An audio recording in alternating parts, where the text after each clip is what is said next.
Сәлем достар, сіздермен бірге пайдалы кеңестер бір арнасы. Ең алдымен менің каналыма тіркеліп, қоңыраушаны басып кетіңіздер. Мұсылман қауымын қуанышқа бөлейтін қасиетті Рамазан айы әр жылы 10 күнге артқа жылжып отырады. 33 жыл ораза ұстаған адам жылдың барлық мезгілдерінде, айлары мен күндерінде ораза ұстаған болып есептелінеді. Ораза ұстау пайдалы. Бұны медицина саласының мамандары да растауда. Сондықтан зерттеу жүргізіп, жауапты орындардан ауыз бекітудің рухани ғана емес, адам денсаулығына әкелетін пайдасын сұрап білген болатынбыз.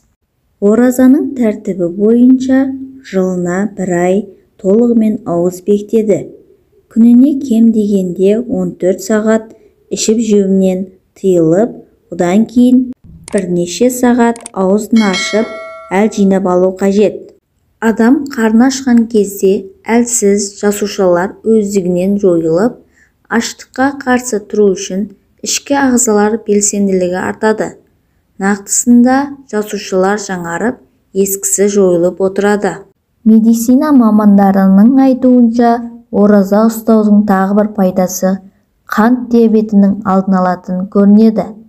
Неге десеңіз, ауыз бекіту қандағы қант үлесін барынша төмен мөлшерге түсіруге үлкен септігін тигізеді. Себебі ораза тұтқан кезде адамның ұйқы безі демалады. Одан қантты крахмалды заттар мен майларға айналдыратын инсулин бөлінеді екен. Қазірдің өзінде әлемнің біршама жерінде қант диабетіне шалдыққандарды ораза тұту арқылы емдеу етекке алуда. Дертті емдеу үстінде пациент үшін апта бойы күніне 10 сағат пен 20 сағат арасында ауыз бекітеді. Одан кейін ауыз ашқан кезде жеңіл тамақтармен қоректенеді. Бұл химиялық дәрі-дәрмектерді қолданбай, қант ауруын емдеуге өте ұтымды жол екенін медицина дәлелдеген екен. Бүгінде көптеген жандардың артық салмақтан арылу үшін ораза ұстап арықтаған екен.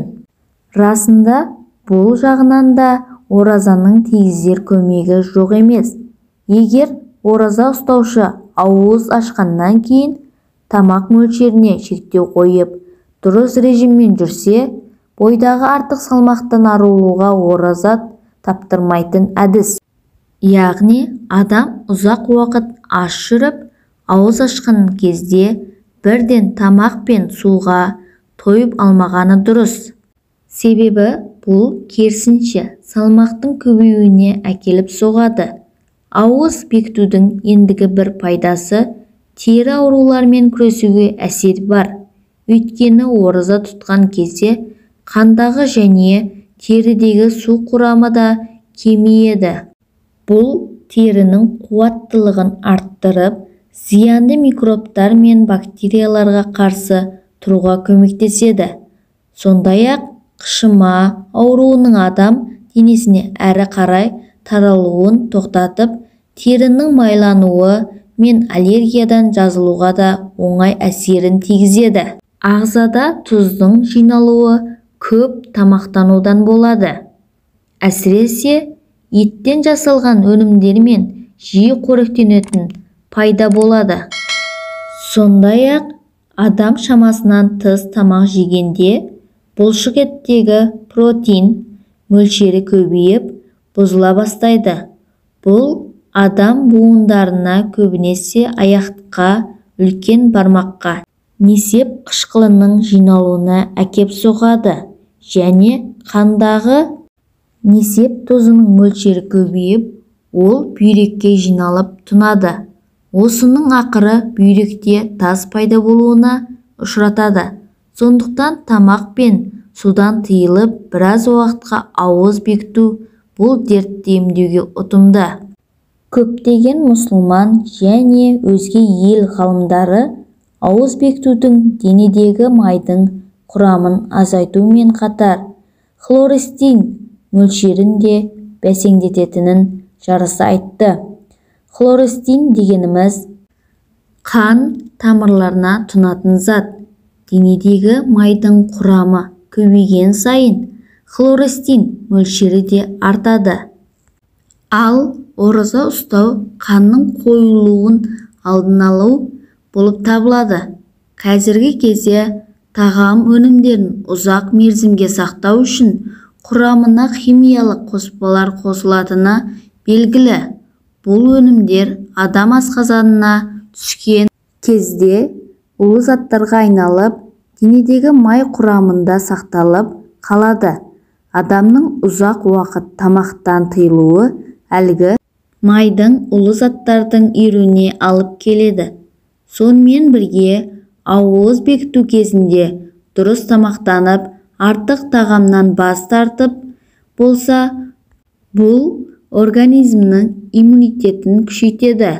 Адам ағзасын улы заттардан тазартады. Ораза ұстау ас қорыту жүйесінің демалуына мүмкіндік береді. Бірақ бір ескерте кететін, ауыз бекіткен кезде асқазан қышқылдық бөлінуді тоқтатпайды. Яғни, асқазанда жарасы бар адам ораза тұту кезінде абай болуы қажет.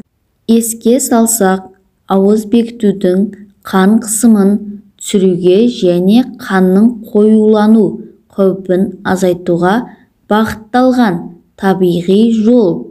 Себебі адам ұзақ уақытқа тамақтан тыйылған кезде бойға қажетті энергияны жеткізу үшін организм денедегі маймен қоса глюкозаны жаға бастайды. Мұның барлығы қан қысымының түсуіне әкеледі. Қасиетті Рамазан айында ауыз бекітудің ендігі бір пайдасы жағымсыз тәуелділіктен арылтады. Көпшіліктің ең алдымен көз алдына түтіні бұрқыраған темекі келеді. Өйткені басқа күндері темекіні тастаймын деп өзіне уәде беріп, артынша нәпсі құрлығының айтқанына ілесіп кеткенімізбен ораза уақытында тыйылу арқылы оны қойып кетуге мүмкіндік туады. Кейбірі күндіз қойғанымен кешке ауыз ашқан соң қайта шегіп кетеді. Әрине, одан арылу тікелей өзіңізге байланысты. Қадірлей білсеңіз, Рамазан айы тек ауыз бекітіп қана қоймай, жаман сөздерден, күнделікті әдеттерден, жағымсыз тәуелділіктерден арылуға көмектесетін ай. Достар, менің пайдалы кеңестерім сіздерге ұнаған болса, ең алдымен менің каналыма тіркеліп, қоңыраушаны басып кетіңіздер.